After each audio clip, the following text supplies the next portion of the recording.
the mining industry in Shropshire. If you're interested in hearing about this, keep watching Third Rate Content.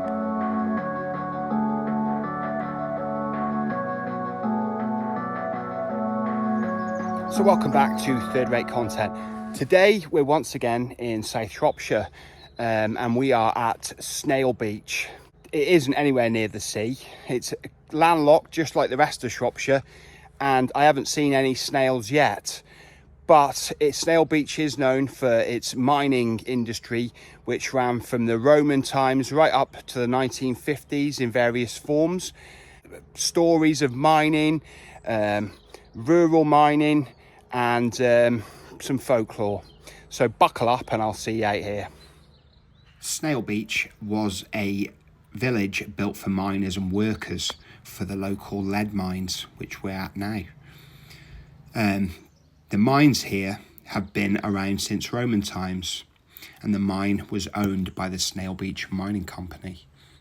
The strange and unique village name Snailbeach is thought to come from the Anglo-Saxon word back, which means stream, and snail, a stream where snails are to be found. And perhaps it was the Romans who brought lead mining to the area and the eating of snails. So just behind me is the actual narrow gauge railway that would have taken all the lead ore and ore taken from the mining processes, transported it down a few miles down to Pontesbury, where it would have met the main line and been taken off to be used in the industries of Britain. Several pigs of lead bearing Hadrian's name have been found in the Snailbeach area, and that dates the mining back as far as we can confirm currently. Yeah, and this would have been the loading platform, or the platform of the railway at that time. Wow, this rusted old piece of heavy mining machinery. Not 100% sure of its use or what its use would have been. Possibly some kind of rock or ore crusher. But most of these buildings that we're looking at here today all date from 1830 to 1880. It really does look like a fantastical ruin in the early September sunshine. Between the years of 1180 and 1185, there are records of lead being sent from here to Gloucester Cathedral. Written evidence shows that the lead mining increased in the 1600s, in the late 1600s. I couldn't imagine the conditions down the mines in those days. Although I can't imagine conditions were much better during the Industrial Revolution. In the late 1700s, coal mining at Pontesbury had to be provided to furnish the lead mine with fuel for the steam engines. The lead mines here at Snailbeach, unsurprisingly, being so close to the Stones, have associations with the mythical and historical figure Wild Edric, who was the leader of a revolt on the Welsh borders in the 11th century. It has been believed by many in the subsequent years that Edric was still alive, imprisoned in the mines near the Stones. Legend says he cannot die until England has returned to the same state as it was in before the troubles of his days. Meanwhile, he is condemned to inhabit the lead mines as a punishment for having allowed himself to be deceived by the fair words of the Conqueror. So there he dwells with his wife, the fairy queen, Lady Godda, and retinue. But it's said that the miners in the lead mines used to hear these people knocking, and where they knocked, the best lead could be found. Believe what you will. I think we're going to hear more of Wild Edric in our Stones video, so keep watching Third Rate Content. The most horrific accident that occurred at the Snailbeach lead mine occurred in 1895, when the lead mine was at its highest production. It was the 6th of March, and spring seemed far away. Snow was heavy and the weather was bitterly cold.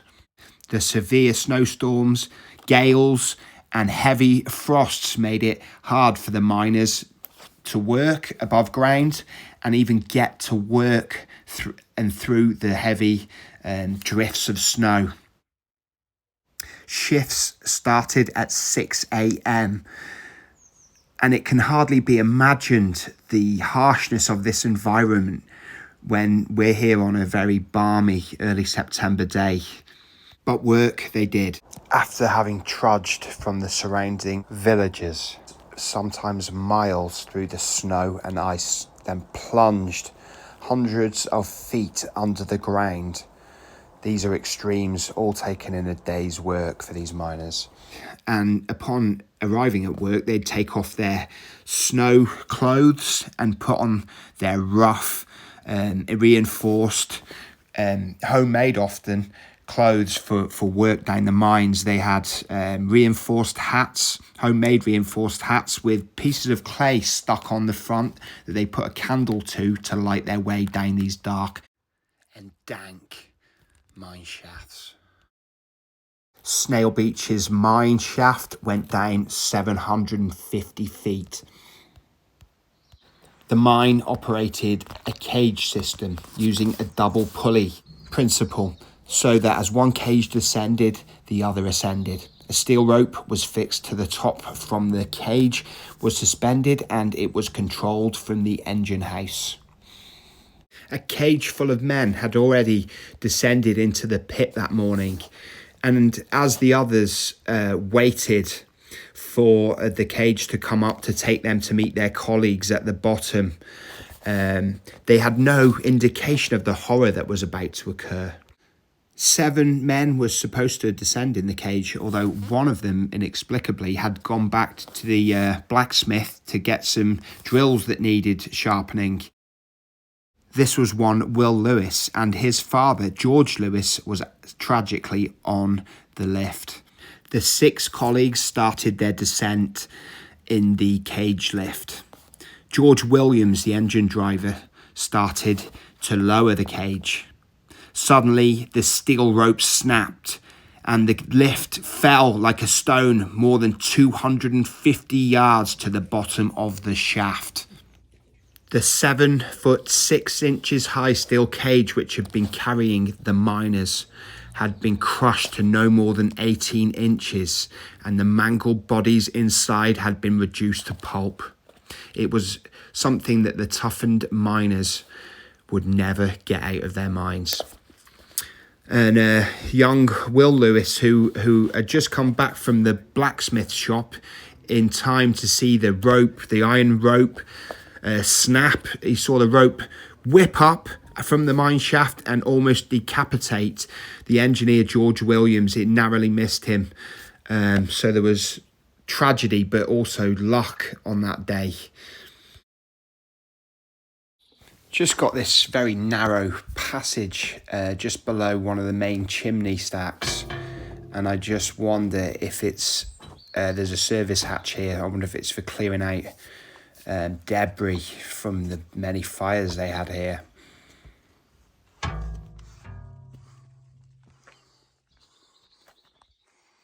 Or if anyone knows what it was, for sure, tell us in the comments. See one here at the top off. And they had these, I imagine it was something to do with coal, burning coal.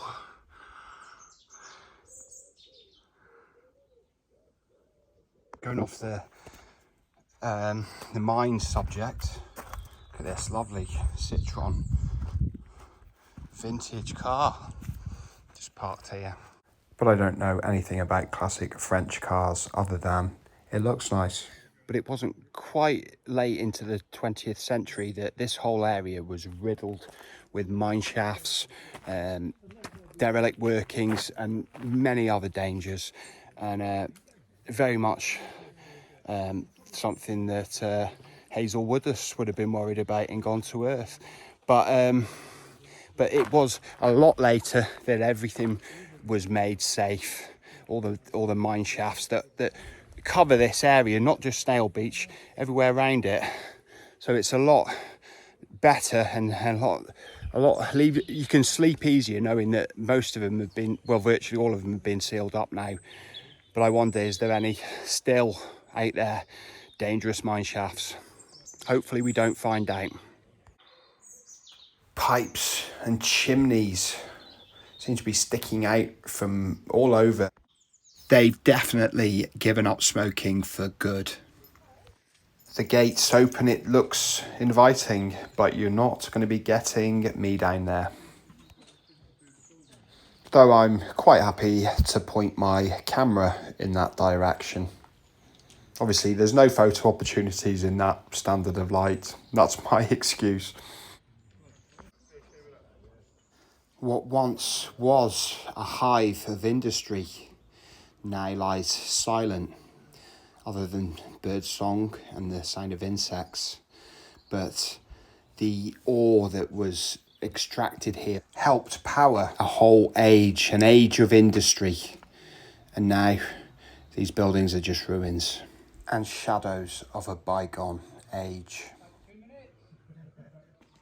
And this is the blacksmith shop that Will Lewis was sent back to fetch the drills that needed sharpening and thus saving his life. But this was an essential part of the lead mines workings, and I imagine all the way through its history from Roman right up to the 20th century. A blacksmith would have been essential for the tools and machinery that needed servicing. Yeah, after the mines was made safe in 1995, completed being made safe, the mine was opened as a tourist enterprise in 2004, and with a visitor centre, and you can also take limited trips down the mine, obviously to a limited space. You won't be going down any shafts or anything super dangerous like that. That's in the summer months. And you've got this absolutely super museum with lots of relics of the mining era, and as you can see, summaries of the mines right up to the mine finishing from the Roman times. Just behind me are some of the implements and tools used by the miners of the 18th and 19th and early 20th century.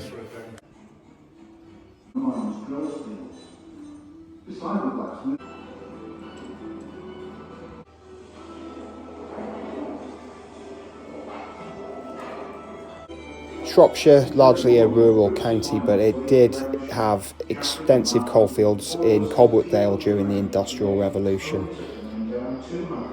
Although these helmets are very interesting, they also tell the story of how dangerous being a miner was, and they might as well have been soldiers' helmets, as miners would basically go into war every day with explosives and risk of life for their fairly meagre financial rewards.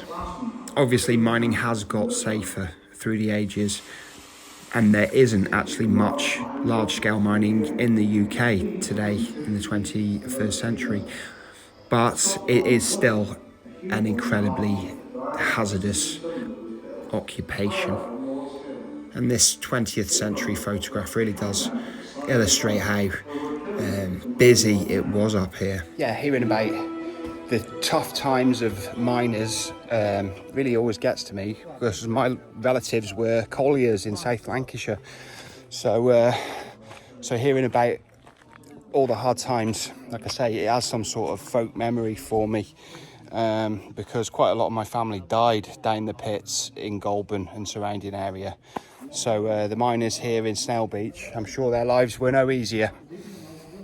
Look at that cable still there, left discarded. There are many more relics of the mining industry scattered about this landscape. We may well come back and find some more of them in future. Yeah, I'll just tell you an unsubstantiated story that someone I know told me who used to work for the Environment Agency, that him and his colleagues were clearing out an old pool very near to this site that had been laying undisturbed and cut off for mainstream water for a long time. And they had to drain the pool and empty the fish that resided out of it. And when they took the fish out alive, to put into other water, they found that the fish were kind of deformed. They were very, very short, but very, very wide, top to bottom. And he's a keen fisherman, and he'd never seen anything like it. And he surmised that they had become deformed from the heavy lead content in the area, in the soil. And with no other fish to breed with, these fish had just bred amongst themselves for many years and many generations, and had become very strange looking.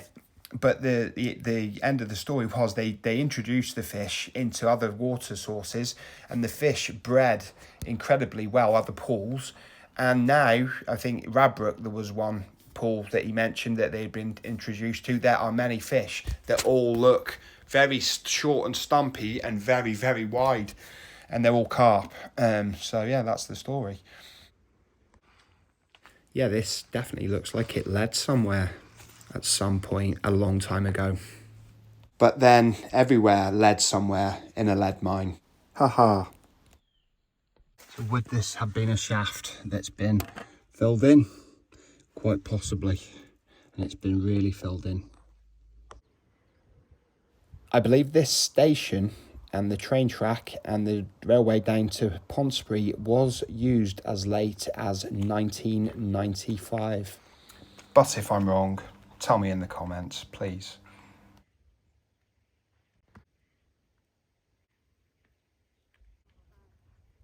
Yeah, the spoil heaps that were piled here from the workings of the mines, just over the road from the mine, were actually worked until the 1970s, so quite some time after the closure of the mines. Other things were actually being taken from here and sold commercially.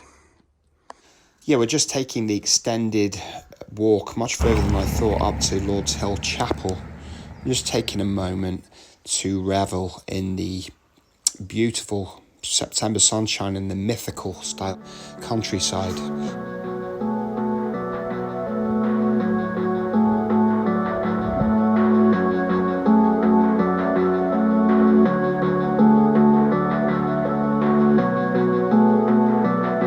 As you can see, Lord's Hill Baptist Church. This was a filming location for the 1950 British and Hollywood collaboration Gone to Earth, which we're hoping to do a video on soon. What I'm going to say, if you do visit Lord Hill's Chapel from Snailbeach, don't do what I did. Yeah, I literally just thought it was round the corner, so I walked it, and it was about at least half a mile uphill walk. It was not much for me, but I mean, if anybody is not completely able and visits this site, probably drive round here. But anyway, it's a beautiful Baptist church. Let's have a little bit of a closer look. I don't believe Lord's Hill Chapel holds weekly Sunday services anymore. They do hold a certain number of services per year to keep the church consecrated. This was the Marsden household. Edward Marsden, Reverend Marsden, and his mother, played by Sybil Thorndike, Mrs. Marsden, of course. It doesn't look like anyone's lived here for a long time by the state of those windows.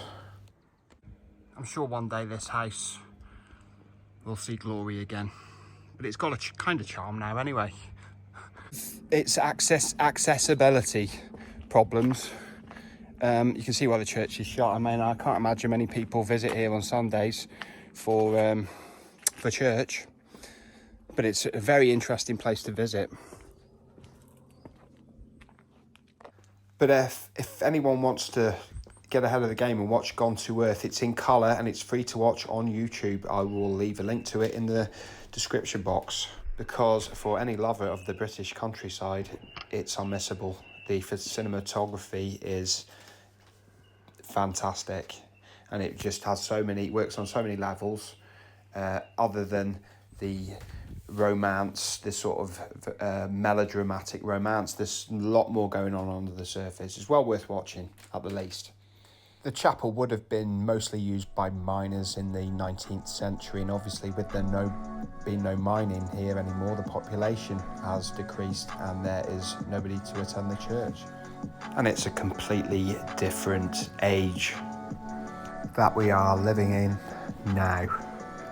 So thank you for watching to the end of today's Third Rate content. It's been a very interesting one. This is one I've been wanting to do for ages. So use this beautiful September weather to get these projects done. But it's been really, like I said, fascinating, and it's a way of life that has gone now from this part of the country of Britain, and is gone from most parts of Britain, but we remember it here today. So like I said, thanks for watching to the end. Hope you enjoyed, but you probably did enjoy somewhat if you're still watching now, listening to my rambles. And if I don't see you soon, I'll see you 3 times as soon. Third Rate content signing out. Bye-bye. And if you did enjoy, please think about leaving a like, subscribing, hitting the notification bell, or commenting, because I do love a good comment. Thank you.